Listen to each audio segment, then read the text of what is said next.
Assalamualaikum warahmatullahi wabarakatuh. Hai guys, selamat datang kembali di PowerPoint Classroom. Pada pertemuan kita kali ini, saya akan memberikan PPT gratis untuk sidang skripsi. Cara mendapatkan PPT-nya, tonton video ini sampai akhir tanpa di-skip. Kemudian temukan passwordnya di pojok kanan bawah video. Untuk link downloadnya, kalian bisa temukan di kolom deskripsi. Jika kalian tidak sempat menonton video ini untuk mendapatkan PPT gratisnya, kalian juga bisa membeli PPT ini dengan harga yang sangat murah dan terjangkau. Kalian bisa langsung menghubungi saya di IG untuk pemesanan.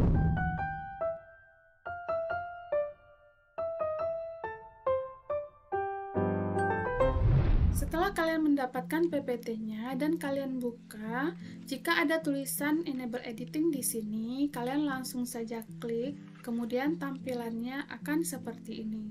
Tampilan pertama, saya mengisi logo. Di sini ada Add Your Title, tapi bagian sini akan keluar di slide yang kedua di sini. Ini dia contohnya. Nah, untuk bagian sini, seperti yang kalian lihat, Add Your Title ini adalah penggabungan antara font dan shape. Cara menggabungkannya sangat mudah. Pertama, kalian buat dulu fontnya dan tulis judul kalian di sini. Kemudian, tentukan ukurannya. Baru kemudian kalian pilih shape seperti ini. Pastikan shape-nya di bawah, kemudian kalian kontrol font dan shape seperti ini. Kalian posisikan dulu sesuai dengan keinginan. Kemudian pilih shape, pilih merge shape, pilih conband seperti ini. Maka dia akan menyatu seperti yang sudah saya buat.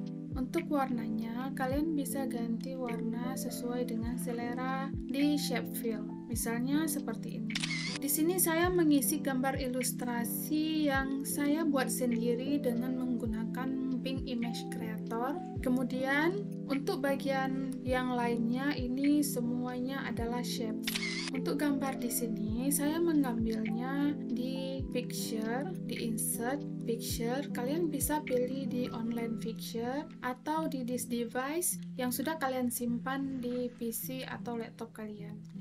Di sini ada short title. Di sini kalian bisa insert di short, insert short, kemudian pilih short yang kalian suka di sini. Pilih sesuai dengan kebutuhan.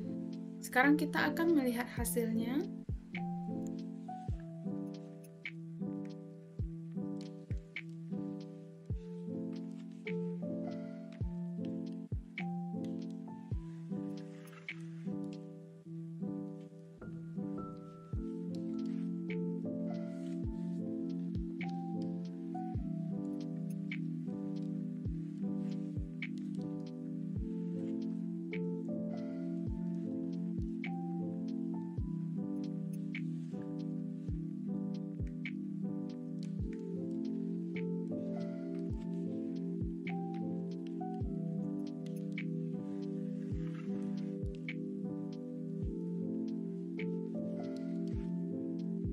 Oke guys, itu dia tadi tampilannya. Semoga PPT ini bermanfaat untuk kalian dan sampai jumpa di PPT selanjutnya. Assalamualaikum warahmatullahi wabarakatuh.